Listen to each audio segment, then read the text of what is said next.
Assalamualaikum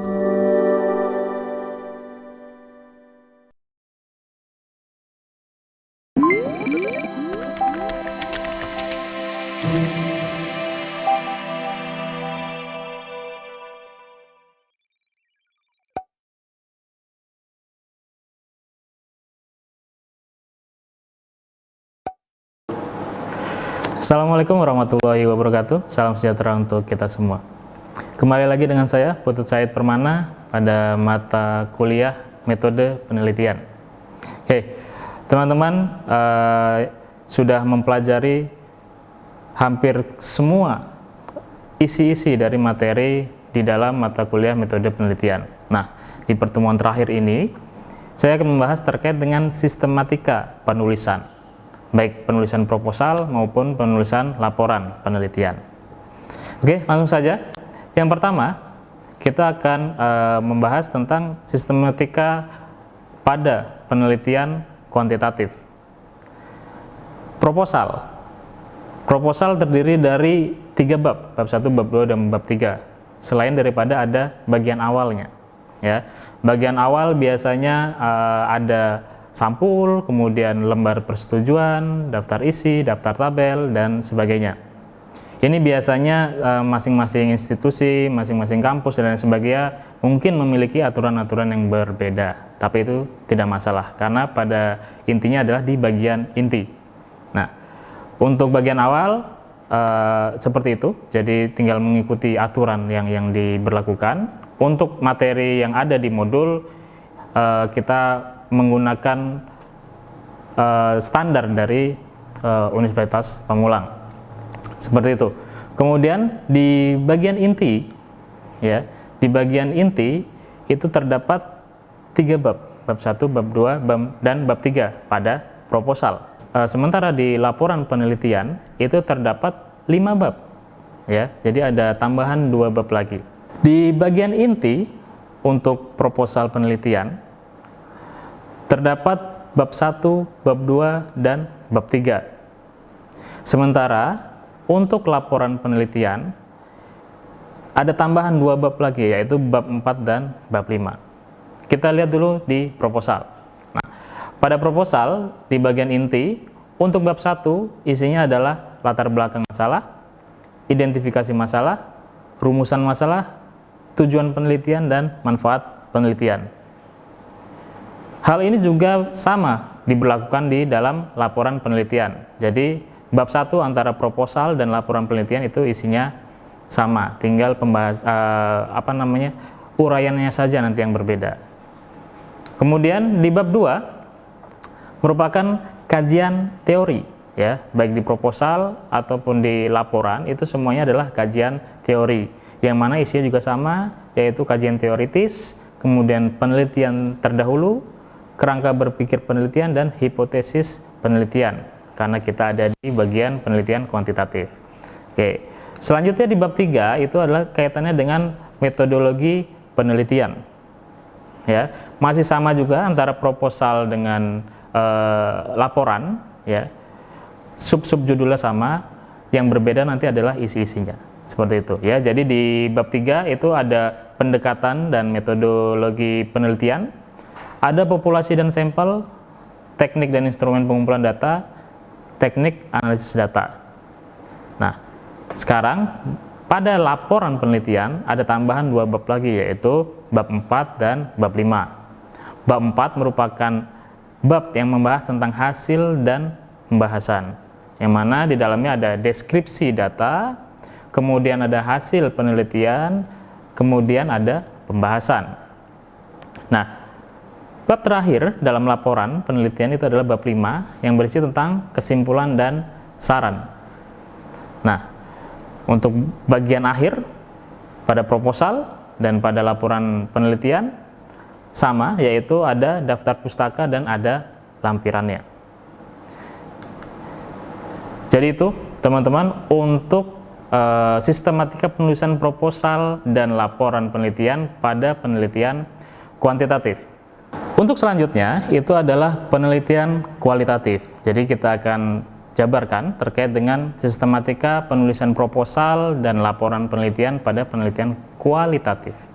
Oke, kita lihat pada bagian awal, tetap hampir mirip dengan yang penelitian kualitatif tadi ya, tergantung dari standar yang diberlakukan. Umumnya terdapat sampul, lembar persetujuan, lembar judul, kemudian daftar isi, daftar tabel, daftar gambar, daftar lampiran. Kemudian untuk di laporannya itu biasanya ada abstrak, kemudian kata pengantar, kemudian ada tadi daftar isi, tabel, gambar, dan daftar lampiran. Jadi ada tambahan abstrak dan kata pengantarnya. Oke, selanjutnya kita langsung masuk ke bagian intinya ya. Di dalam penelitian kualitatif untuk sistematika proposalnya terdapat bab 1, bab 2, dan bab 3 tentunya. Sementara untuk laporan penelitiannya ada 5 bab. Oke. Nah, kita masuk ke bab 1. Isi dari bab 1 pada proposal dan laporan itu sama, yaitu latar belakang masalah, fokus penelitian, rumusan masalah, pertanyaan, penelitian. Begitu.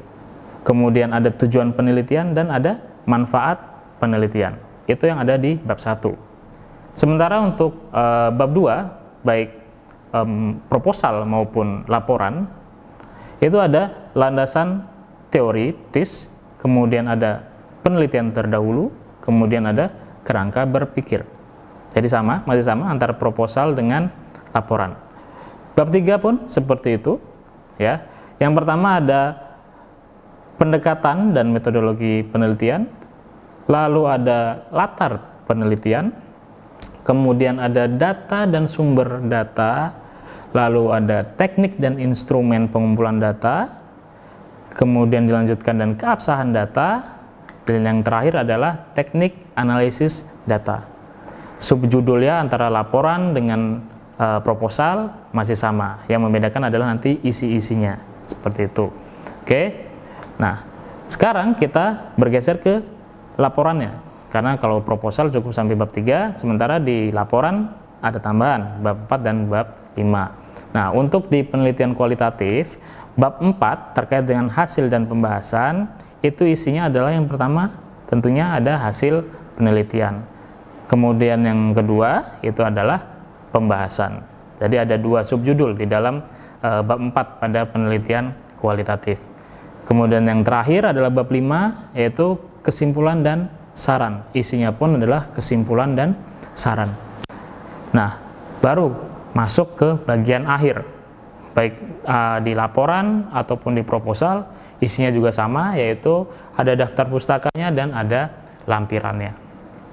Jadi itu sistematika untuk proposal dan laporan penelitian pada penelitian kualitatif. Cari lagi.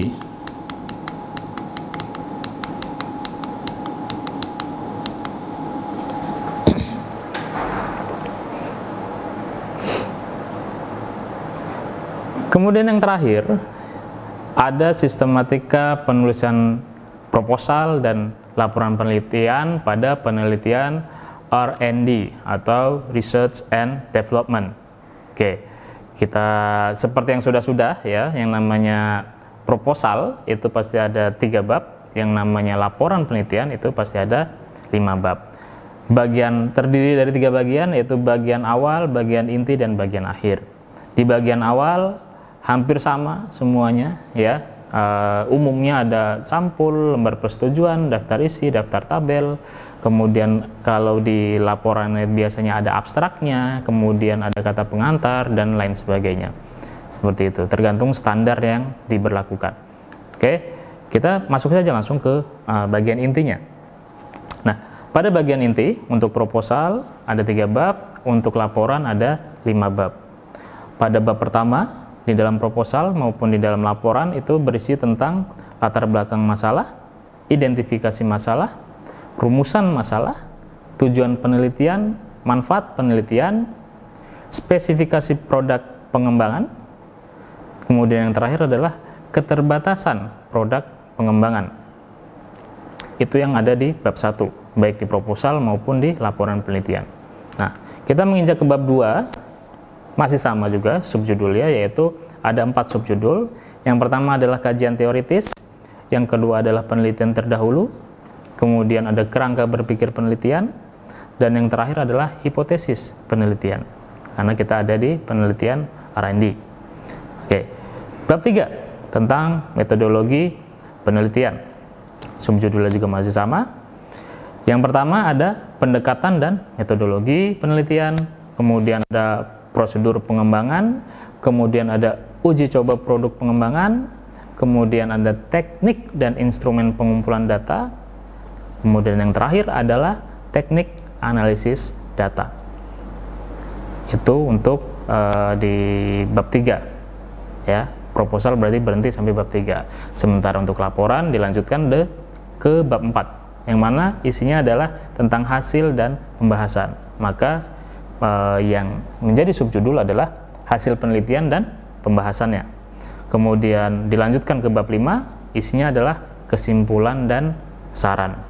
Jadi itu untuk bagian inti dari sistematika penulisan proposal dan laporan penelitian pada penelitian research and development. Untuk bagian akhirnya sama seperti yang sudah-sudah, yaitu ada daftar pustaka dan ada lampirannya. Oke, jadi begitu untuk sistematika penulisan pada proposal penelitian dan pada laporan penelitian, baik dari penelitian kuantitatif, penelitian kualitatif, ataupun research and development. Nah, pada intinya proposal itu merupakan satu rencana penelitian berisi rancangan-rancangan penelitian, sementara untuk laporan itu adalah hasil dari implementasi proposal itu. Otomatis isinya pasti harus lebih lengkap laporan penelitian. Oke, jadi seperti itu teman-teman. Untuk lebih jelasnya teman-teman bisa membaca di modul metodologi penelitian terkait dengan penjelasan per perbagiannya. Terima kasih atas perhatian dan partisipasinya. Sekian dari saya. Wassalamualaikum warahmatullahi wabarakatuh.